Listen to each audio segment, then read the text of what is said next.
Hello, everyone, and welcome to Archaeology.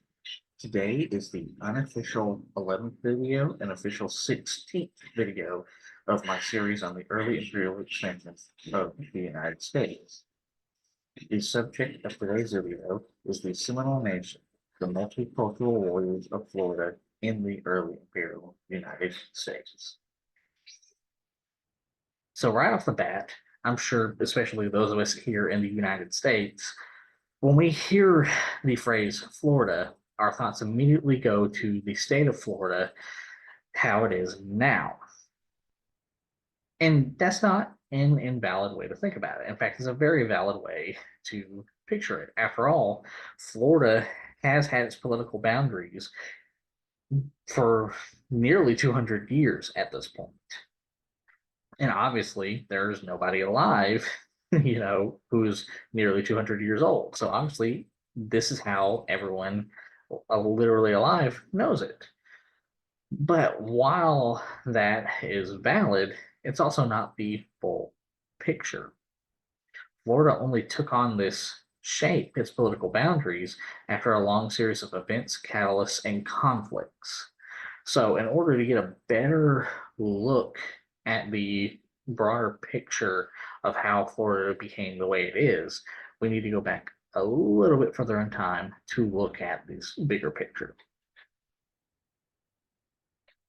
Starting with the Mississippian period, and of course, the Mississippian culture. So, the Mississippian culture is a cultural and ceremonial complex that originated in the city of Cahokia in the border of what is now Illinois and Missouri. And it arose around 900 CE, and the height of the city of Cahokia lasted until around 1350 CE. And once the city rose, its culture and the sort of characteristics of its culture spread fairly rapidly throughout all of the eastern woodlands, going, of course, as far south as Florida. And this is where some of the ancestors of the Seminole come in. Now, I want to make this very clear. I'm using some of uh, the word some of for a reason that we'll get into later in the video. So I know it's a little weird, but there's a reason for it. So, bear with me. But, anyways, so when it comes to the Mississippian culture, in the Mississippian period, some of the ancestors of the Seminoles are connected to Mississippian cultures such as the Fort Walton culture, seen here, and the Pensacola culture, seen here, both of which had their sort of the height of their cultural phases between, in terms of the Fort Walton culture, 1200 to 1500 CE, and in terms of the Pensacola culture, between 1100 and 1700 CE. So very long uh, sort of cultural epochs, if you will, cultural periods that these cultural groups existed. And then, of course, continuing with that thought, some of the ancestors of the Seminoles are also connected to late Mississippian period chiefdoms such as the Appalachee, the Timucua, Calusa, Tocobaga, and the Ice chiefdoms, which rose around 1450 CE and lasted until about 1700 CE. And you can see all of these chiefdoms on this map here. Which now brings us to the first contact between the Native Americans of Florida and Europeans. So the first contacts between the Native Americans of Florida and Europeans, such as the Spanish Empire, is very complex and also very interesting in some of its implications. So, based on early Portuguese maps depicting a landmass to the north of Puerto Rico, as well as early Spanish accounts from Spanish explorers like Juan Ponce de Leon, whom we'll talk about in a minute, telling of the Native Americans of Florida speaking some Castilian words.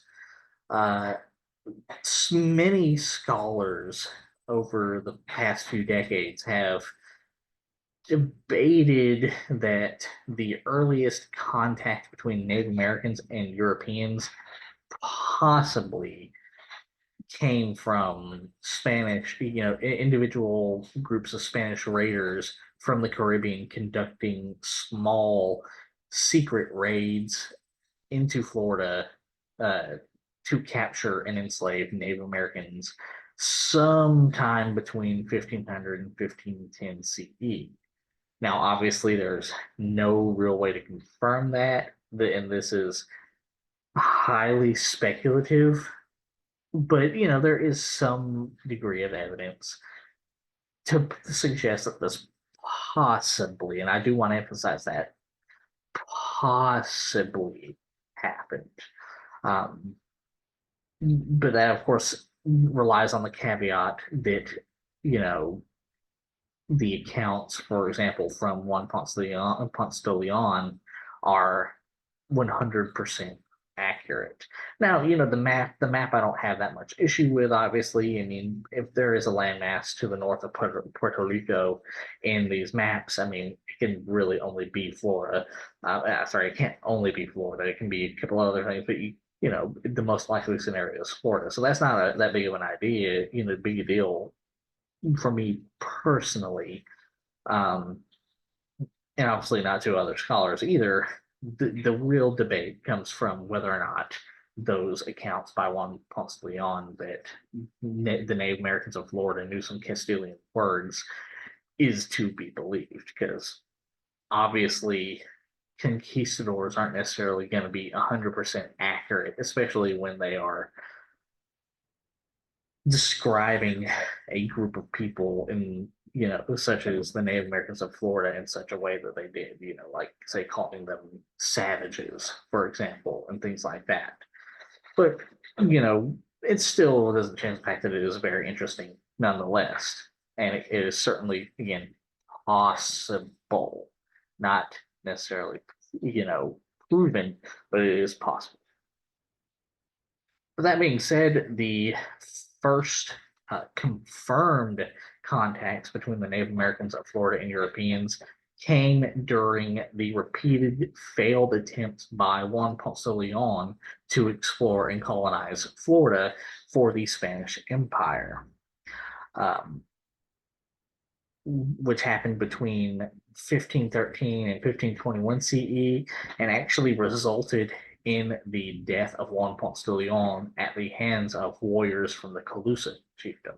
Now, it's important to point out that he did not die in Florida. Juan Ponce de Leon, according to the accounts of his final voyage, was shot by a couple of arrows from a Calusa warrior, and then he retreated from Florida and headed back to Puerto Rico, and supposedly died from his wounds on the way back. So while he didn't die right away, the ultimate cause of his death was indeed warriors from the Calusa chiefdom.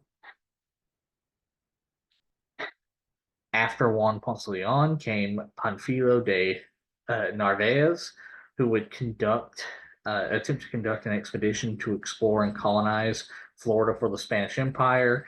However, his expedition will be plagued by illness, short rations, and hostile Native Americans, leading him to abort the expedition. Now, you see this map here. I do want to point this out, with some of the other dates post-dating what I wrote here, 1527 to 1528 CE. A lot of these dates on this map are in relation to a Spanish individual by the name of Cabeza de Vaca. And his story is incredibly fascinating. However, his story past 1528 is beyond the scope of this video, because it involves other regions of North America that deserve their own stories and their own videos. After after Narvaez, after Narvaez's failed expedition, Hernando de Soto would embark on his own expedition to explore the North American Southeast, where he would, much like his predecessors, encounter the Mississippian chiefdoms of Florida, encountering them, I believe, in 1541 CE, and he would actually go on to describe them. So here is a little excerpt from his chronicles describing the Native Americans of Florida and the weapons used by the Native American tribes of the Southeast. And this little excerpt reads, "It is a people so warlike and so nimble that they care not whit for any footmen. For if their enemies charge them, they run away, and if they turn their backs, they are presently upon them. And the thing that they most flee is the shot of an arrow. They never stand still, but are always running and, traversing from one place to another, by reason whereof neither crossbow nor arquebuses can aim at them. And before one crossbowman can make one shot, an Indian will discharge 3 or 4 arrows, and he seldom misseth what he shooteth at. An arrow, where it findeth no armor, and pierceth as deeply as a crossbow. Their bows are very long, and their arrows are made of certain canes like reeds, very heavy, and so strong that a sharp cane passeth through a target. Some they arm in the point with a sharp bone of a fish like a chisels, and others they fasten certain stones like points of a diamond. For the most part, when they light upon an armor, they break in place where they are bound together. Those of cane do split and pierce a coat of mail, and are more hurtful than the other." So, in other words, as I just read here, he's pointing out how essentially the the Native American warriors of Florida are not only just as skilled as his conquistadors. Their bows have better firing rates. They can penetrate a body as deeply as a crossbow bolt, and they can also penetrate some Spanish armor like a coat of mail. And of course, he also points out the always running and conversing from one place, something that is common from all Native American peoples of the southeastern United States and really the eastern woodlands, and that is they prefer skirmishing types of warfare, hit and run tactics and things like that. After Hernando de Soto's expedition came the expedition of Tristan de Luna y Arellano, who conducted his expedition to traverse through Florida to get to the Mississippian Coosa chiefdom of North Georgia. And of course, he would briefly in these expeditions encounter the Native American peoples of Florida, specifically the Appalachee chiefdom that is located in this region here. And then finally, Pedro Menendez de Aviles would successfully colonize Florida for the Spanish Empire and found the city of St. Augustine in 1565 CE. Shortly, just 40 years after the founding of St. Augustine, Alvaro Machia, a Spanish cartographer, would be sent from St. Augustine on a mission further south to develop diplomatic ties with the Ice chiefdom, which he would successfully do. And also in the process, he would make a map of the region. And this would happen in 1605 CE. Now we need to look at the collapse of the Mississippian chiefdoms of Florida. So the sort of the beginning of the end for the Mississippian chiefdoms of Florida was the spread of infectious diseases by Europeans into these Native American communities, such as smallpox and measles. Which would lead to drastic population declines of the Native American populations in Florida. And part of this happened because of their proximity to the earliest European settlements in North America. And you might be asking, Dane, what do you mean? Of course, that's the case, right? It's like, well, yes, but also no. So the reason I said due to their proximity is because multiple archaeologists and other scholars have taken a look at sort of the population trends um, throughout the early colonial period based off of colonial records as well as archaeological evidence. And I've sort of revised the idea of just how uh, often European diseases caused these population declines. Uh, and these scholars wrote a multitude of different papers about it, including this paper here by Eric E. Jones titled Spatio-Temporal Analysis of Old World Diseases in North America, AD 1519 to 1807. And in this paper, what Jones found is that while these diseases like smallpox and measles and such did indeed spread throughout the whole of the North American continent, it was a lot more gradual than previously thought. And he looked at a whole slew of different places and different time periods, as you can see here in this little table here.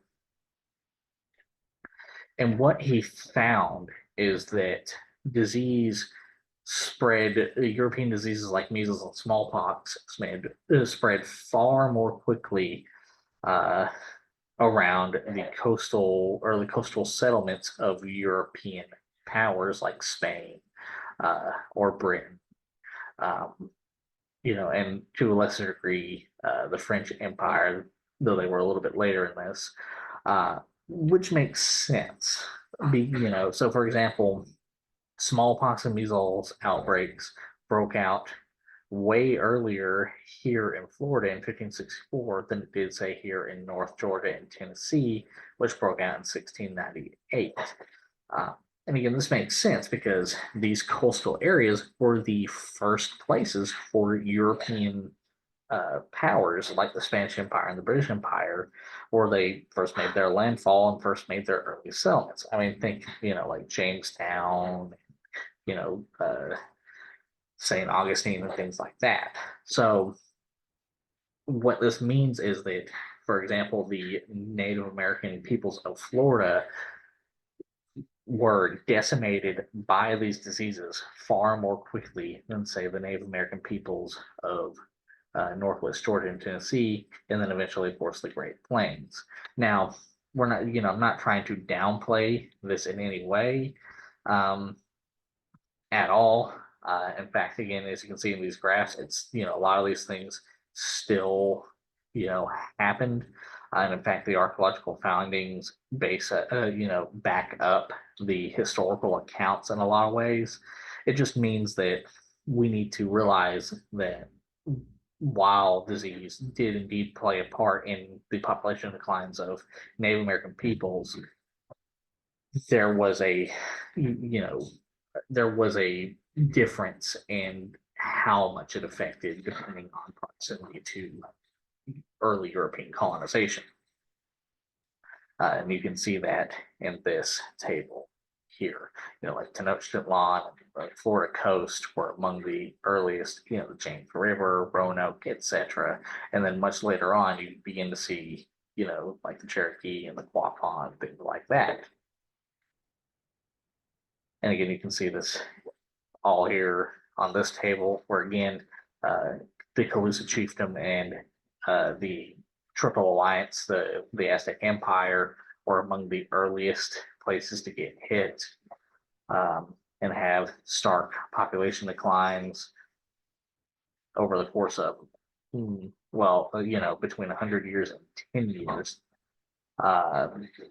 Meanwhile, for example, the Nez Perce in Central California and things like that had far later, periods of population decline.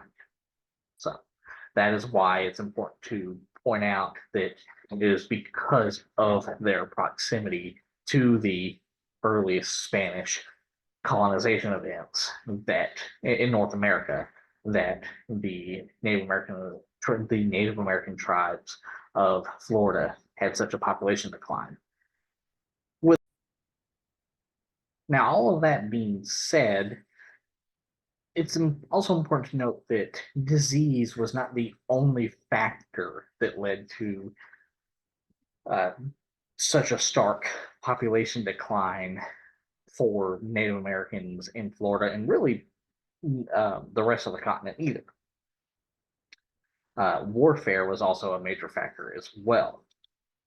And we can see this in events such as the aftermath of the successful uh, attacks on the Spanish Empire, specifically the Spanish colonies of Florida, by the Appalachian and the Timucua chiefdoms, with the Appalachian attacking the Spanish colonies of Florida in 1647 CE, and the Timucuas attacking the Spanish Empire of the Spanish colonies of Florida in 1656 CE. And again, both of these were successful attacks.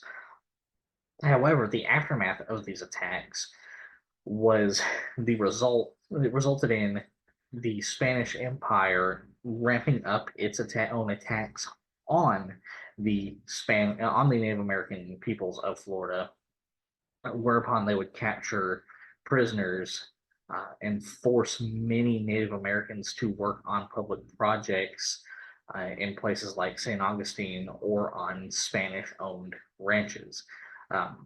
In a system very similar to what we would call, say, the encomienda system that was being used in, say, Puerto Rico or the North American Southwest or in Mexico and Mesoamerica and things like that. They were essentially, at the very least, forced labor, prisoners doing hard labor. But in reality, they were also essentially closer to the earliest examples of chattel slavery that we have in North America. And then we also had warfare at the hands of other European imperial powers like the British Empire and other rival Native American nations, specifically in the time period between the early 1670s and 1717 CE.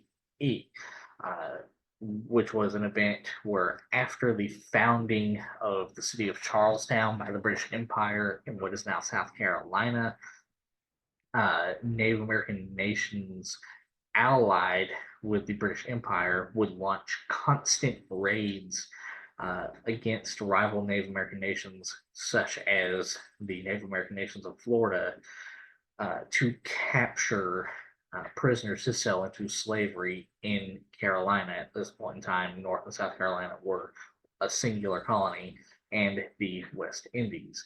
And the perpetrators of these attacks were powerful Native American nations such as the Muskogee Creek Confederacy and the Yamasee Confederacy. So all of these things together are in large part what led to the massive population decline of the Native American peoples of Florida.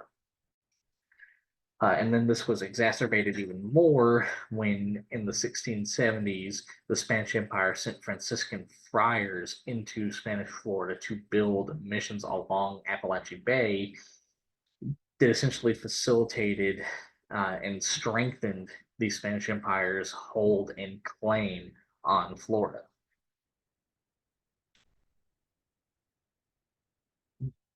That being said, during this period of time, there was also, you could say, a spike in population of the Native American peoples of Florida as well. And this was because while all this was happening, just a little bit to the north in what is now Georgia, the Huali chiefdom would collapse from essentially similar things. population decline due to disease, warfare with the British Empire rather than the Spanish Empire, but still warfare with a powerful European imperial entity, as well as the same constant raids by British allied Native American nations to capture captives for the Native American slave trade. And so this would result in the collapse of the Wally chiefdom, and would result in many, not all, but many Wally refugees migrating to Spanish Florida and eventually intermarrying with the Native American peoples of Florida. Now, it is also important to note that the Wally would also go and intermarry with other Native American groups like the Yamasee Confederacy itself, as well as the Tuscarora.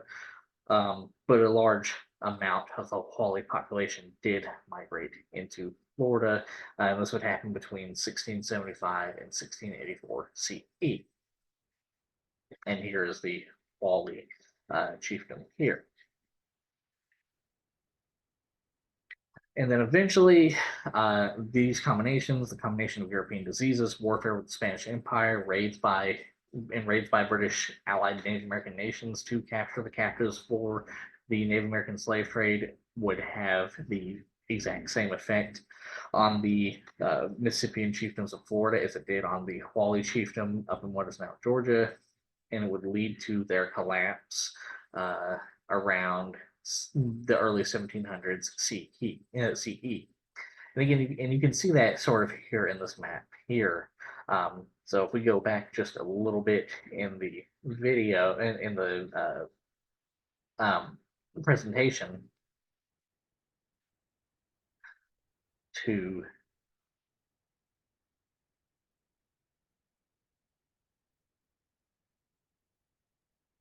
this map here, so we see just, all the Mississippian chiefdoms here on this map.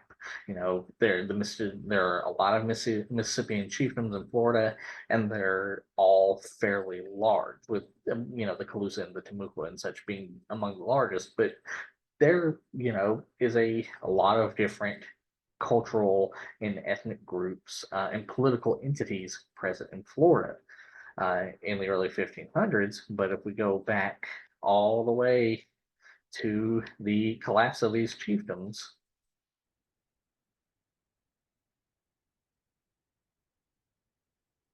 we see, a very, very stark difference. I mean, there are a few, smaller political entities, here, a small, like, remnant of the Calusa chiefdom and things like that. But by and large, most of these entities, political entities, have collapsed, and, a lot of the population that once existed in Florida, a lot of the Native American population that once existed in Florida no longer exists. Which brings us to our next section, the rise of the Seminole Nation.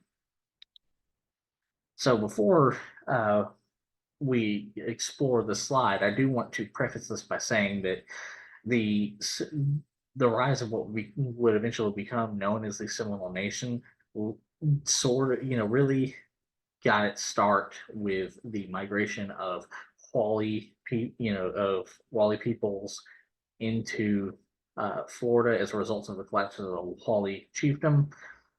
That was its earliest start, but the the rise of the Seminole Nation really began to pick up as a result of an influx of Muscogee Creek and Yamasee refugees as a result of the defeat of the Muscogee Creek and Yamasee confederacies by the British Empire in the Yamasee War.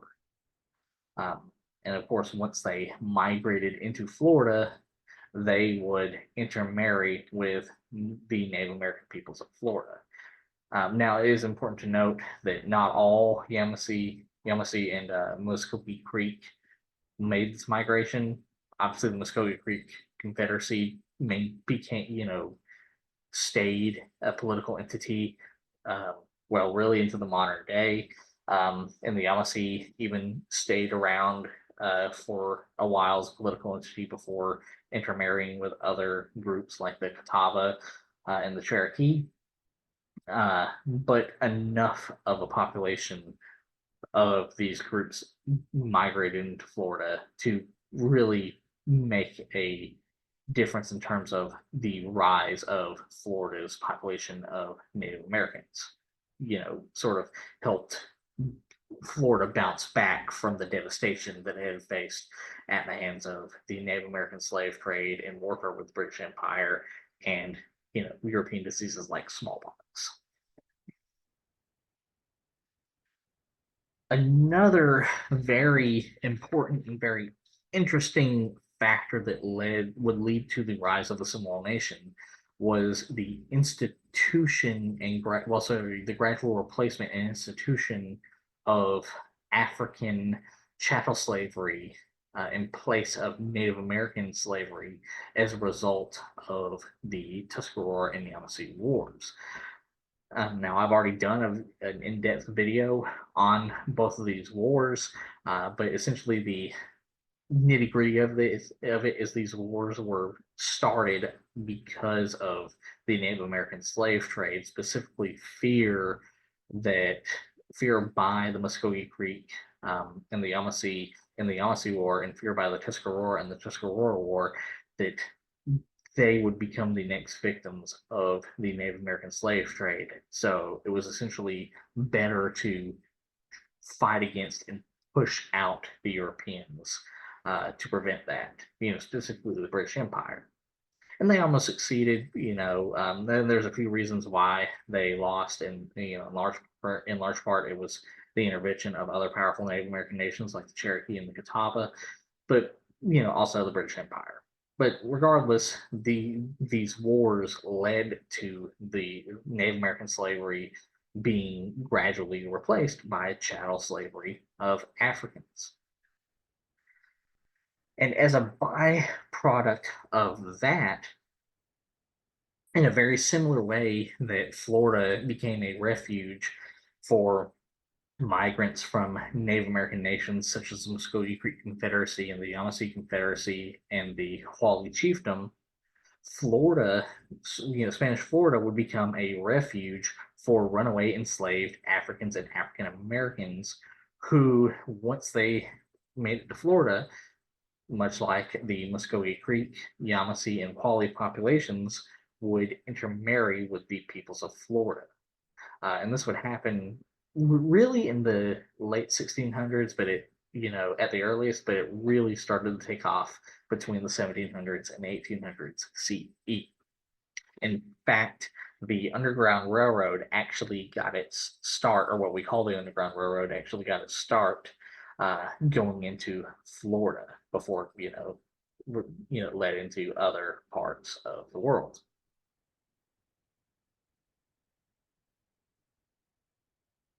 With all of these factors, the Seminole Nation, derived from the word Yat Seminole, or free people, which is the word that, or the name that the Seminole themselves call themselves, would begin to coalesce as a multicultural community of Native Americans from Florida, migrant Native American communities from the Carolinas, such as the Yamasee and the Muskogee Creek, and then, of course, African American communities built by runaway enslaved African Americans.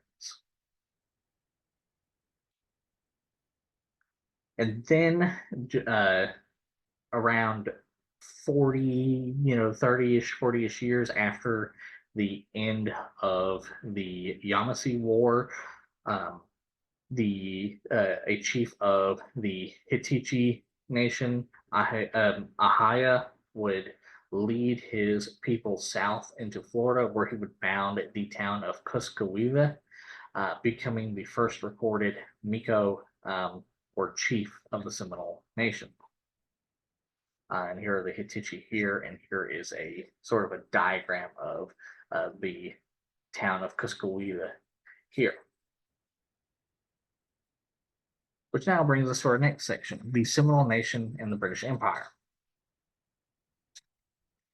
So first contact, sorry, not first contact, the relationship between the Seminole Nation and the British Empire would really get its start when the Spanish Empire ceded Florida to the British Empire after it lost the 7 Years' War, along with France and several other nations that you can see here.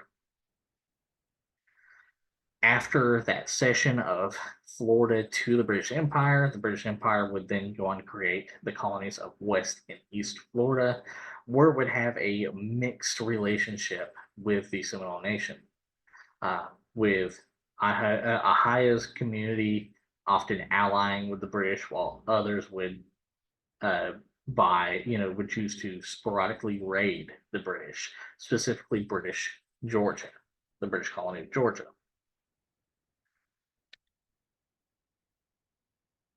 Then in 1774 CE, botanist, ornithologist, natural historian, and explorer William Bartram would travel from Philadelphia, Pennsylvania to Cuscawewa in the company of traders who had already established a store there. Once he got there, Ahia would welcome Bartram and would go on to call him the flower hunter and give him free reign to explore his lands. In fact, Bartram's experiences at Cuscawewa, which are written down in his book titled Travels Through North and South Carolina, Georgia, East and West Florida, the Cherokee Country, etc., are some of the earliest descriptions of Seminole towns like Cuscawewa, and also Seminole customs and subsistence strategies and things like that. But now it is time to look at the relationship between the Seminole Nation and the United States. So obviously, the first contacts between the Seminole Nation and the United States came when the American Revolution would break out between the British colonists and the British Empire. And during the American Revolution, most of the Seminole Nation would actually side with the Spanish Empire and the Continental Army against the British Empire. But as I said, that was only most of it, not all of the Seminole Nation, because Ihaya and Cuscawewa would side with the British Empire and would actually repeatedly help the British Empire repel invasions from Georgia, led by Colonel Jonathan Bryan. You can see those picture of one of those battles here, a description of Jonathan Bryan here. However, as most of us who, especially in America, know, the British Empire would lose the American Revolution, and after it lost the American Revolution, the Spanish Empire would regain Florida. In the Peace of Paris, also known as the Treaty of Paris, in 1783 CE. Spain would also, after regaining Florida, would go on to continue the British practice of governing Florida as separate territories, West and East Florida. Meanwhile, Ahia would ask the British to take him with them, and stated that he would kill any Spaniard that enters his territory.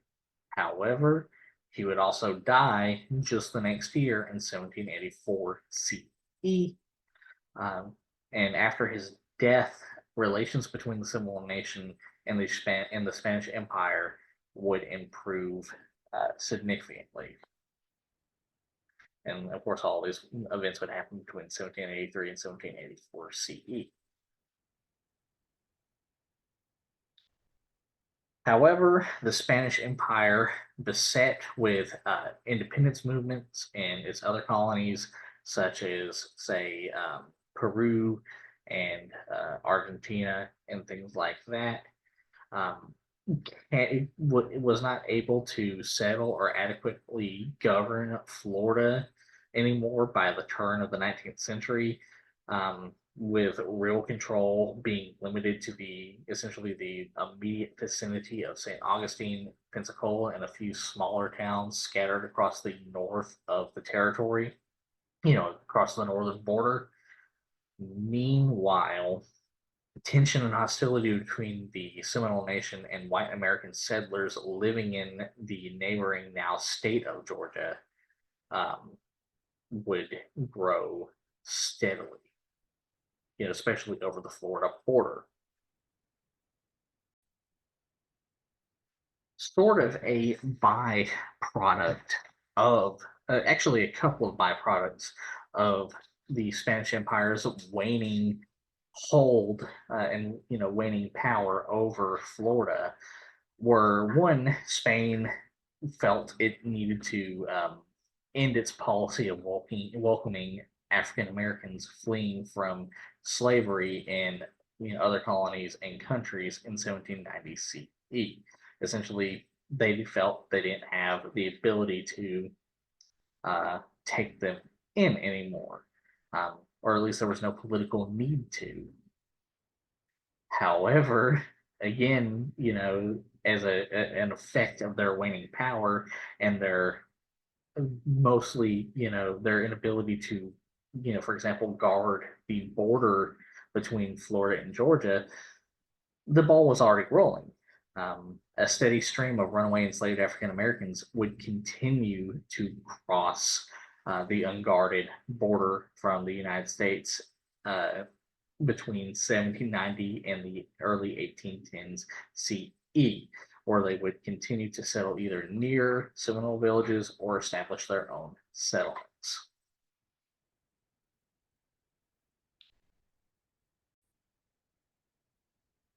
And then, of course, not surprisingly, um, once the runaway enslaved African Americans began settling in Spanish Florida and the Seminole Nation, they began to intermarry with the Seminole people, which would result in a ethnogenesis of uh, an Afro Native American or Afro Indigenous community and communities within the Seminole Nation in Spanish Florida, um, which in itself it would result in beliefs and practices that were the product of both their traditional African uh, traditions as well as the traditions and spiritual practices of the Native American peoples of Florida. Something which is discussed in length by a variety of different archaeologists, such as Terence M. White, who discusses this exact topic in his paper, The Role of Ethnogenesis and Organization in the Development of African Native American Settlements and African Seminole Model, where he specifically looks at all of these uh, Afro indigenous African Native American settlements here. Um, and of course, looking at the assemblages for the various cultural similarities and cultural exchanges between uh, the incoming runaway enslaved African American communities and the already present Seminole communities. Also, not surprisingly, white American enslavers would not be happy with enslaved African Americans fleeing to Florida to escape enslavement. They would obviously, and unsurprisingly, be would seek to reclaim people that they consider quote property. Obviously, African Americans and people in general are not property, but that was obviously not the view of white American enslavers. And so they would begin to organize increasingly frequent raiding parties that would enter Spanish territory to attack Seminole villages and capture anyone who might be a refugee from enslavement. As a byproduct of this, British agents who were still working in Florida would begin to provide arms and other assistance to the Seminole Nation, such as muskets and rifles, which in turn would result in Seminole warriors launching counter raids across the Florida Georgia border that would in turn result in, at least in some cases, result in the intervention of the U.S. military. And this would happen also between the 1790 and early 1810 CE. Another byproduct of the Spanish Empire's waning political influence and power on Florida would be the outbreak of multiple local insurrections and filibuster campaigns against Spanish rule, some with quiet support from the United States, most notably the so-called Patriot War of East Florida that lasted between 1810 and 1812 CE and was led by George Matthews, seen here. However, none of these insurrections succeeded.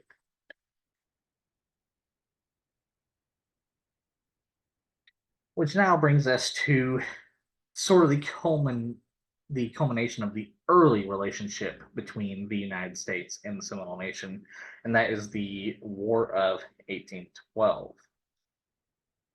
So obviously, the War of 1812 was an event when the United States went to war against the British Empire.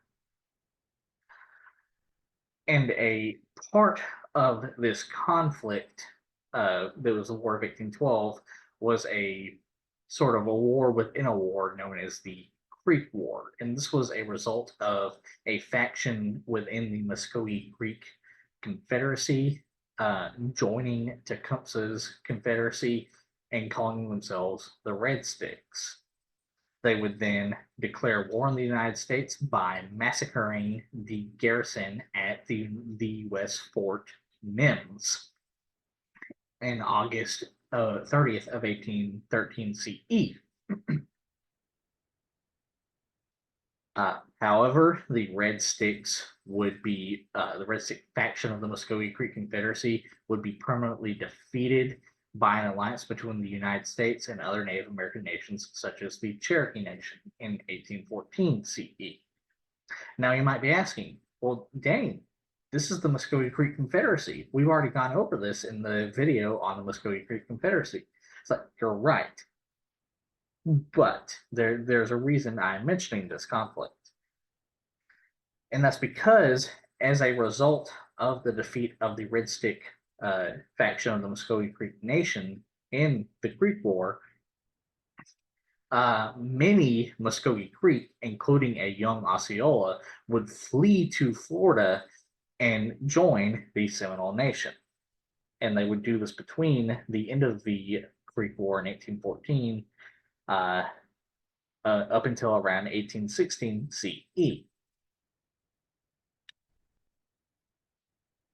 Which then leads us into the Seminole Nation and its experiences in the First Seminole War.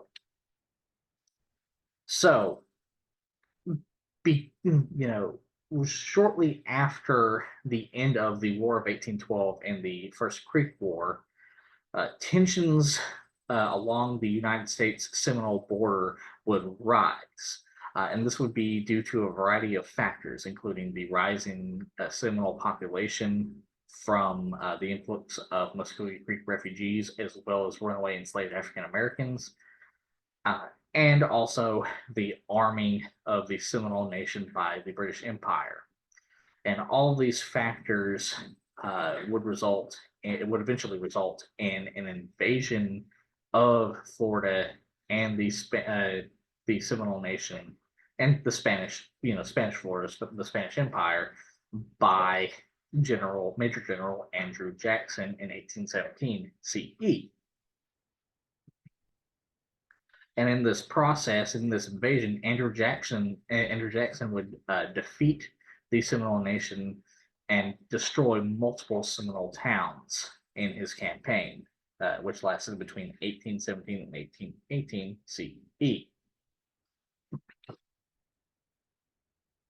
As a result of the First Seminole War, realizing that they can no longer adequately defend and control Florida, the Spanish Empire would cede Florida to the United States in the Adams-Onis Treaty on February 22nd, 1819 CE.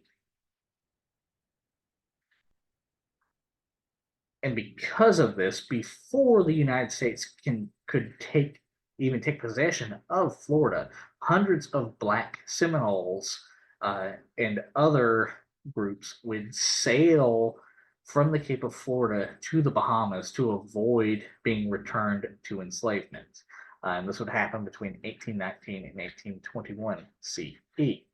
And here are Black Seminoles here, and here there is a map of their flight from Florida. Once in the Bahamas, the fleeing Black Seminole communities would develop a village known as the Red Bays on Andros in the early 1820s CE. Meanwhile, back in Florida, the United States, after having gained full control of Florida, would seize 24 million acres of Seminole land in North Florida in the Treaty of Moultrie Creek, and would force the Seminole Nation and the remaining Black Seminole communities to move into Central and South Florida on a much smaller reservation in the Everglades of about 100,000 acres. And this would be done in 1823 CE. All right, now it is time to take a look at what Seminole society looked like during this period of time. Biological fathers are important within the family system, but must come from another clan, from a different clan than the mother. But within the clan, it is the mother's brother, the mother's nearest blood relation, who functions as the primary teacher, protector, disciplinarian, and role model for children, especially for boys. Clan members do not claim blood relation, but they do consider, they did consider and still do consider each other family due to the membership, their membership in the same clan. And this is expressed using the same kinship titles for both family and clan relations. For example, clan members of approximately the same age consider each other brother and sister, even if they have never met before. And then, unsurprisingly, again, like all of the Native American peoples of the Eastern Woodlands and most of the Native American peoples in North America, men were the chiefs in charge of war and hunting. Then we come to Seminole warfare. So prior to the arrival of Europeans, warfare was infrequent, though it is also important to note the archaeological record of the Mississippian Southeast does display a remarkable array of material cultural remains that are associated with warfare. However, this does not demonstrate a frequency of warfare, just the presence of it. Warfare was an important way for men to gain social prestige. Warriors of higher rank would be provided with a seat at the council around the square ground, the center of Seminole and Muscogee Creek life. Medicine bundles and rituals were essential to the success of warfare. And this success in warfare allowed medicine to be used in positive ways, which in turn would lead to the medicine becoming more powerful and more protective to the town.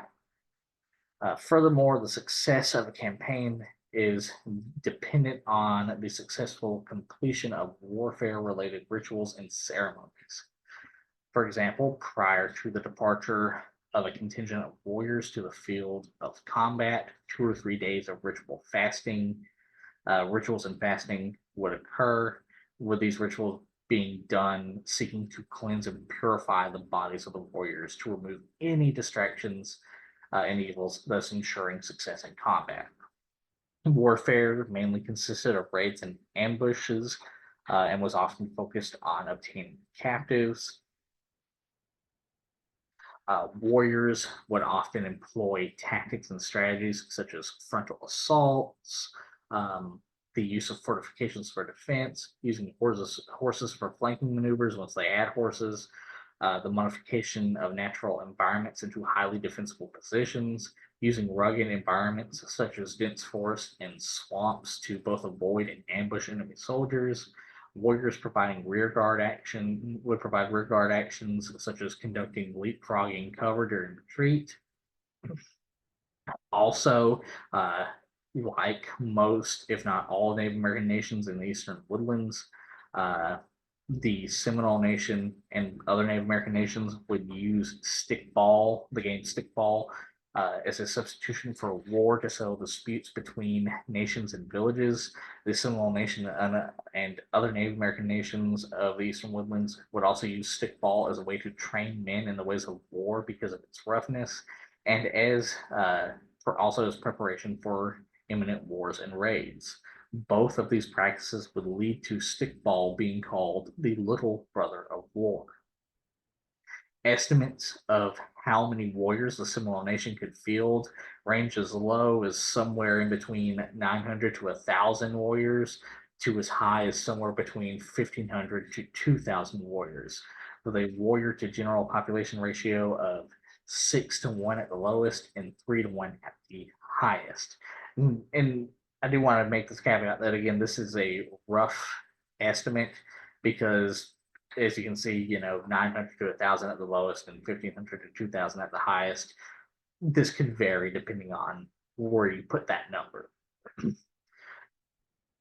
it's also could vary because it's not clear whether these numbers, which come from U.S. sources, included Black Seminoles who also would fight alongside these Seminole warriors. So it could be more. Uh, we just don't know. And here's a picture of stickball here. Now, when you're going to look at what the Seminole warriors look like and what the weapons they used to look like in the early imperial period of the United States, i.e., the 1800s CE. So during this period of time, Seminole warriors generally look something like these various variations here that you can see here. Some dressed in traditional Seminole garb, some used, for example, this warrior here scavenged a U.S. Army military jacket and was wearing it as his sort of shirt. And of course, there were, as we talked about just in the previous slide, couple of slides, some of them were dressed like this because they were Afro-Indigenous. And you get the general idea. There's a lot of variation, but generally, this is what the Seminole warriors looked like during this period of time. And much like the Muskogee Creek and the Red Stick Creek faction, they used a variety of different weapons, and really much like the rest of the Native American nations of the Southeast. Of course, they used steel knives. I mean, they used metal knives before then. Metal was used before Europeans got here, but steel was used after contact with Europeans. And of course, the Seminole used a variety of different other weapons, like probably unsurprisingly to anyone watching this, the tomahawk, but also various types of war clubs. In fact, the tomahawk is a sub sort of weapon of the overall category of war club. Other types of war clubs they would use would be sort of these mace-looking war clubs, like you see here, and sort of war clubs that were sort of shaped like the stock of a gun, which is where their name gun stock war club comes from, which would either be just a solid piece of wood that would be used to hit people and just cause blunt force trauma. Think like the use of a baseball bat, hitting somebody with a baseball bat, or they would have one or more metal blades or spikes. You could argue whether or not it was a spike or a blade. By the way, some sort of metal puncturing and slashing implement could be attached to it as well. Um, and all of these would be used to great effect in close quarters combat.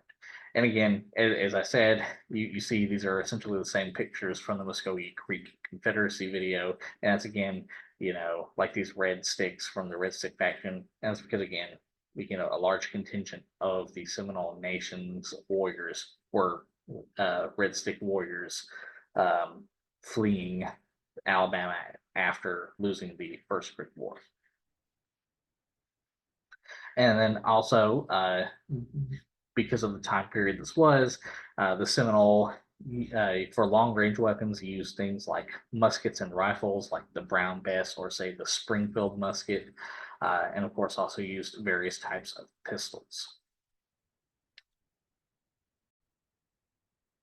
And now it is time to take a look at the government of the Seminole Nation. So the Seminole Nation was, and I believe still is, organized around towns and bands, with each town and band having its own civil, military, and religious leaders. And of course, each town, band, you could use them interchangeably, was self-governing, but would cooperate for mutual defense. And as I alluded to at the beginning of the section, due to the large number of Muscogee Creek within the Seminole Nation, the government of the Seminole Nation was similar to the Muscogee Creek Confederacy.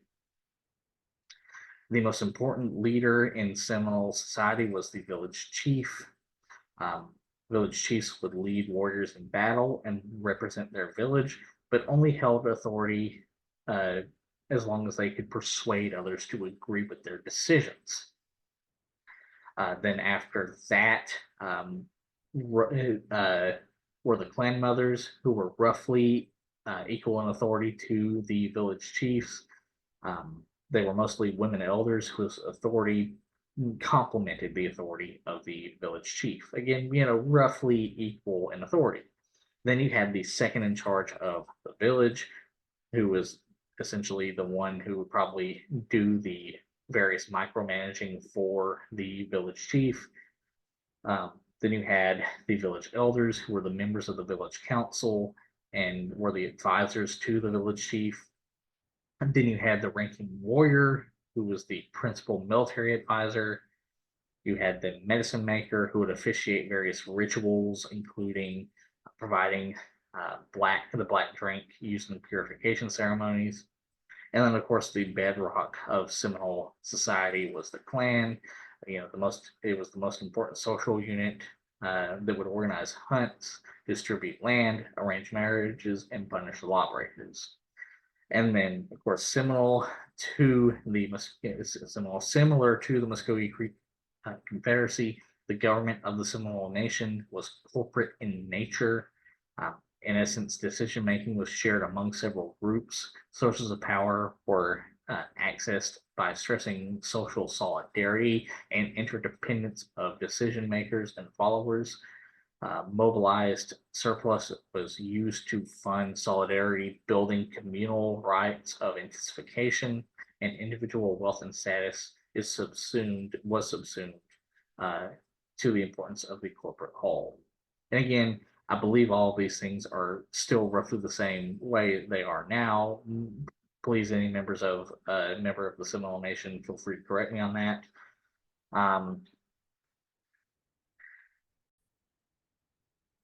Now it is time to look at the criminal justice system of the Seminole Nation. So again, due in large to the large number of Muscogee Creek within the Seminole Nation, the criminal justice system of the Seminole Nation is similar to and was similar to the Muscogee Creek Confederacy, i.e., the Klan was in charge of punishing lawbreakers. Women, as leaders of clans, maintained the principle of retaliation as their own authority in politics. Murder was usually dealt with by revenge. Stolen property would be punishable by returning the stolen goods and other compensations. And then eventually, later on in the 1800s, theft would be punishable by whip. Acts of adultery, like most Native American peoples of the Eastern Woodlands, um, were looked down upon and could be punished by things like whipping or cutting off ears. However, these punishments were rare, though it is important to note, even with how rare they were, men tended to punish women more than women punished men for adultery. And then incest uh, was considered a crime and still is considered a crime by not just Native American nations, by 90% of the nations in the world. Sorry, I can't say 90% of nations, but by a lot of nations, modern nations in the world. All right, so now we're going to look at Seminole villages. So prior to and both prior to and after contact with Europeans and the United States, the Seminole peoples lived in these sort of raised open air houses known as chickees. They were raised, of course, to deal with flooding, and they were open air to do, promote airflow and things like that. Especially, which helps in the especially humid and hot Florida. But also, they would, in addition to living in chickees, members of the Seminole Nation, after contact with Europeans, would, to varying degrees, live in European style log cabins, as well as in wooden log structures of a more traditional Native American design. Um, this is generally the design, sort of Mississippian culture design of what you could argue is still a log cabin to a degree, but this is a traditional Native American way of building a home out of logs in the North American Southeast. And of course, like the other Native American nations of the Southeast, from the 1810s to 1830s, the Seminole villages would begin to adopt American style buildings such as blacksmiths and United States style taverns. Now we're going to take a look at the economy of the Seminole Nation. So, like the other Native American nations of the North American Southeast, the traditional Seminole agricultural economy was and still is based on crops such as corn, beans, and squash, called the Three Sisters by the Native American peoples of all of the Eastern Woodlands, not just the Southeast. Uh, but not just that, they would also harvest wild plants such as coontie palm, wild potato, and pond apples. And then they would hunt animals such as deer, various species of ducks, and alligators. And they would harvest marine animals such as and fish marine animals such as salt and freshwater eels, gars, catfish, turtle, and oysters. And then, very similar to the Choctaw Nation, um, after contact with Europeans, specifically the Spanish Empire, the Seminole would begin raising cattle as a source of food and, of course, a trade good. Cattle. Cattle markets have really always been a thing since the cattle industry has been around. And this would happen starting in 1700 until 1840 CE, and really after, but for the purposes of this video, until 1840 CE. Now, one one sort sort of unique and sort of interesting aspect of the society of the Seminole Nation was the very different direction that they took in a lot of ways from the other four of the five major Native American nations of the Southeast, that being Chickasaw, Choctaw, Muscogee Creek Confederacy, and Cherokee Nation. And that is due to the high population of Black Seminoles and runaway enslaved African Americans within the Seminole Nation. The Seminole Nation would never codify chattel slavery into their society, very unlike the other Native American nations of the Southeast. Instead, they would keep their traditions to absorb outsiders, which would actually increasingly isolate the Seminole Nation from the rest of the South and other Native American nations, as they were seen as major threats to the plantation economy. And they really had always been seen that way, as early as the late 1700s, really early 1700s, and early 1800s. Now, I say this while there also exists white American accounts that describe the existence of African American, quote, slaves within the Seminole Nation. However, these accounts talk about either African Americans who are able to come and go as they please from Seminole farms and plantations and such, and suffer no punishment whatsoever, or they describe African Americans within Black Seminole communities.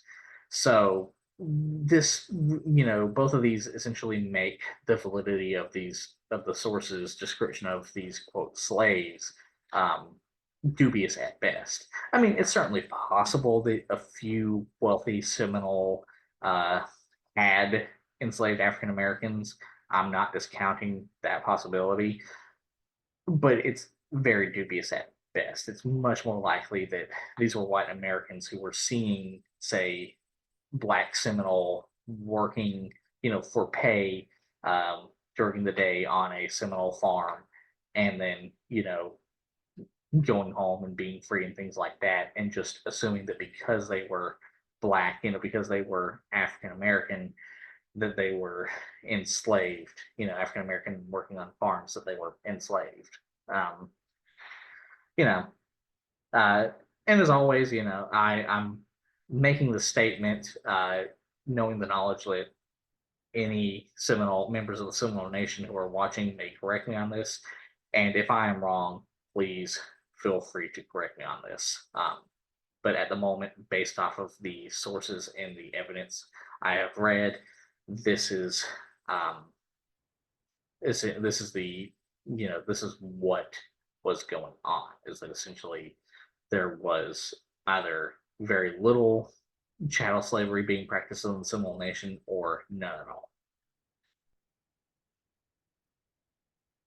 And here's a map just sort of quantifying the number of Black Seminole, African Seminole communities and towns, and really African American towns in general in the Seminole Nation, as well as in Florida as a whole.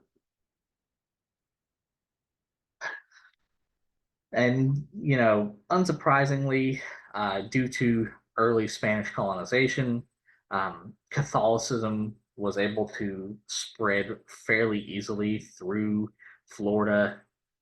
Surprisingly, Spain set up a lot of missions to convert the Native Americans of Florida.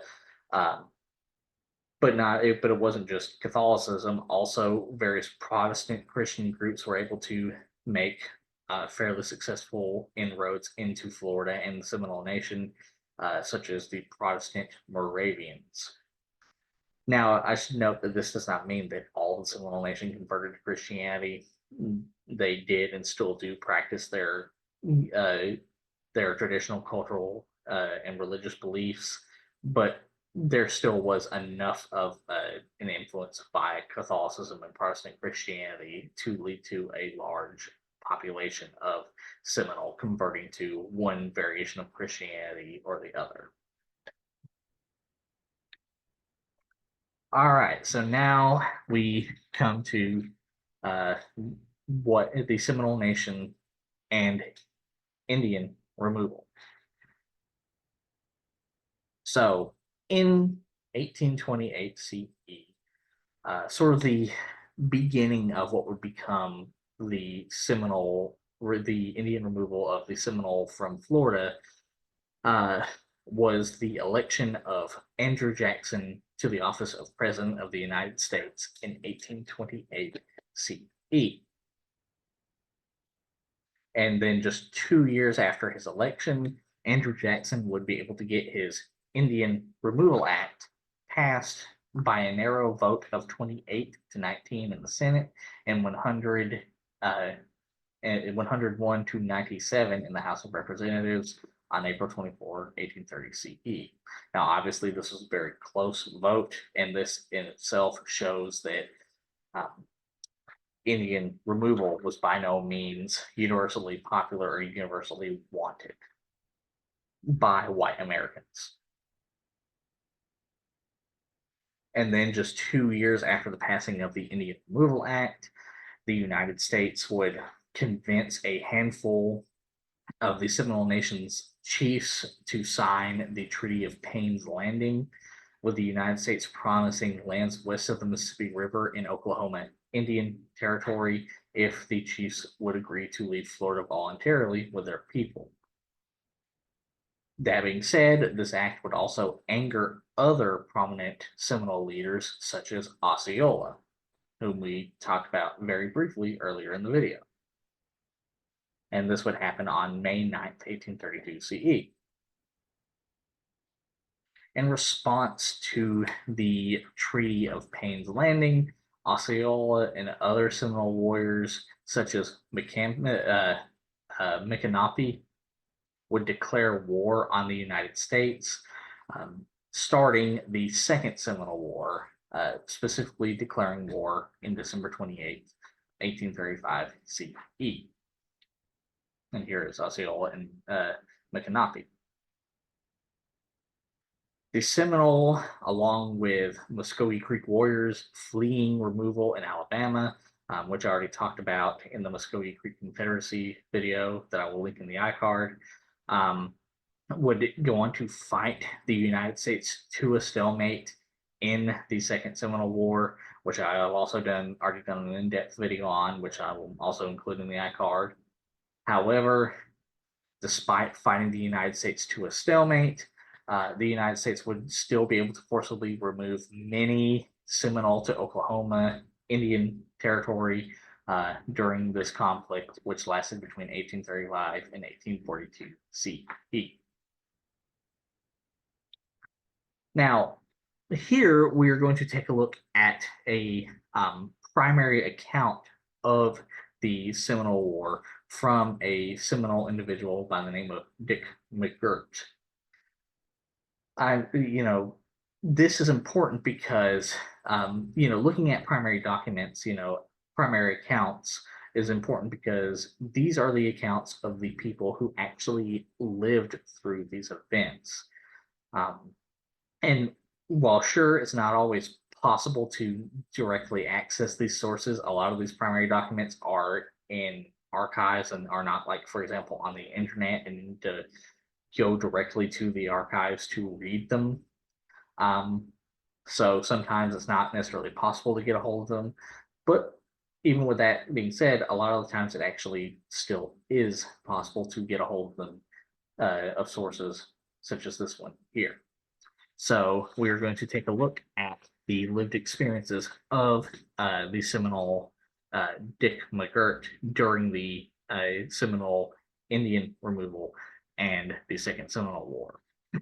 So the account reads as such: the government orders for the removal of the Seminole Indians and the old country to the new Indian Territory was underway.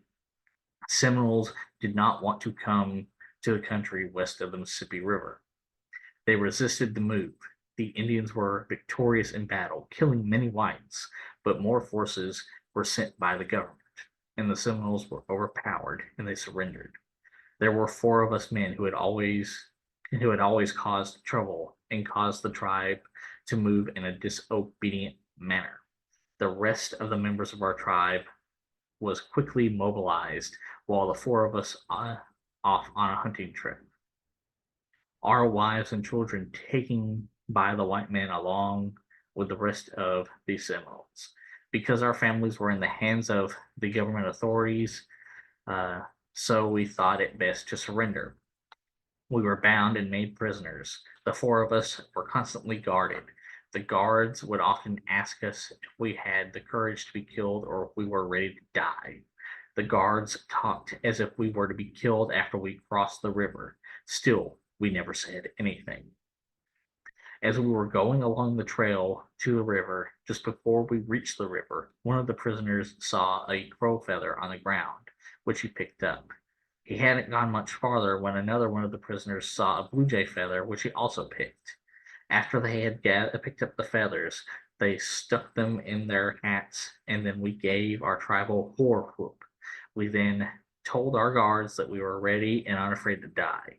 When we reached the river, we were put on the boat with the rest of the members of our people and tribe.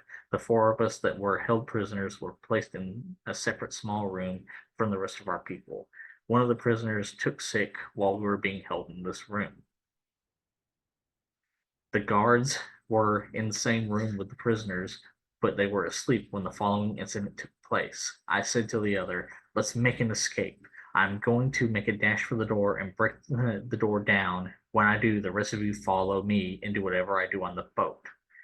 The sick man said, "I will stay in here and carry out the will of God to die." So two men stayed while another man and I dashed through the door.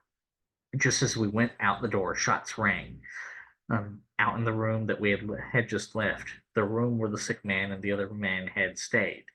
We knew those shots had taken the lives of our comrades. We concealed ourselves in a lower part of the boat. Everything was in confusion on board. The big boat and several smaller boats were lowered into the water while a search was made of the boat as well as in the water. We were never found. After things had quieted down, we dared to swim the mighty river. We hung on to a log that happened to be floating in the water. Once we saw a large snake that had a head shaped like the head of a cow, and we safely reached shore. And then it goes on to say, this is the story by an old Seminole man who was one of the prisoners that had made the escape, as he told it to Dick McGurk. So what's interesting about this account is it's a prime example of the sheer defiance that the Seminole people had uh, for the concept of Indian removal. They, like many of the other Native American nations in the Southeast, were very much willing to fight in whatever way they could the removal of their people from their traditional homelands.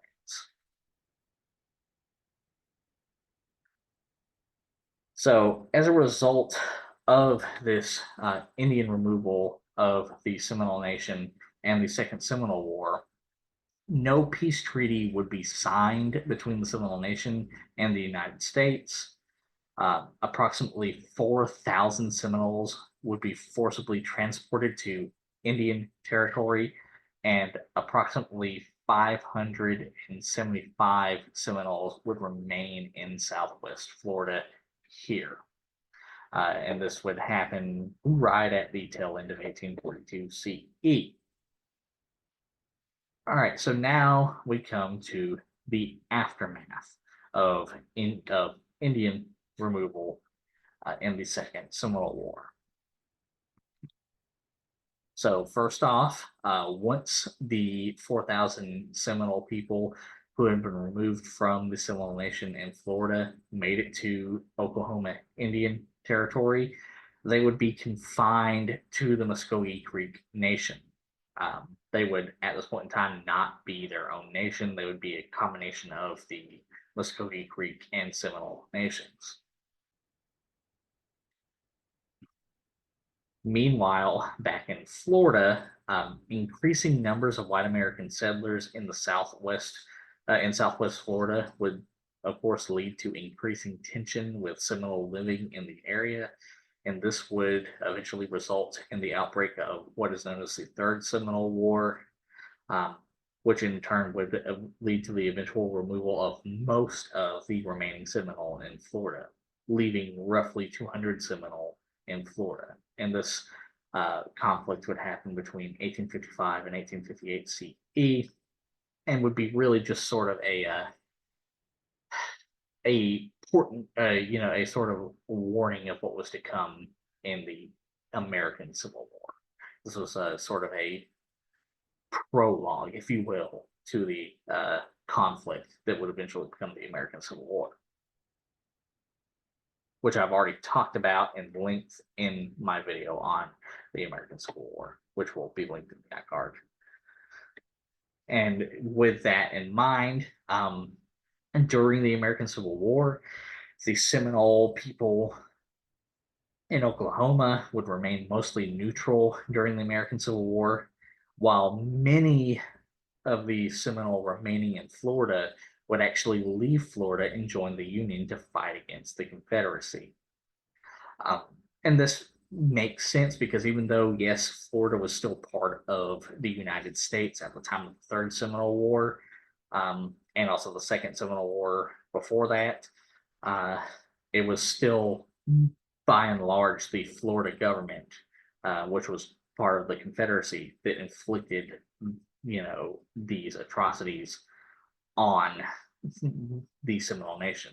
I mean, yes, of course, the United States was very much part of it, and let's not forget that. But there is, still an understandable reason as to why the Seminole in Florida, the remaining in Florida, would join the Union, and that's because, even as the most recent conflict they had, the Third Seminole War, was against Floridians, all of whom, just 5 or 6 years later, joined the Confederacy. So. And then after the American Civil War, the Seminole Nation would be able to separate from the Muscogee Creek Nation and become its own nation again in 1866 CE. All right, so now we are on our last section, and it's time to take a look at the Seminole people today. So the Seminole people are divided into two distinct political groups. With the first being the Great Seminole Nation of Oklahoma, as you can see here.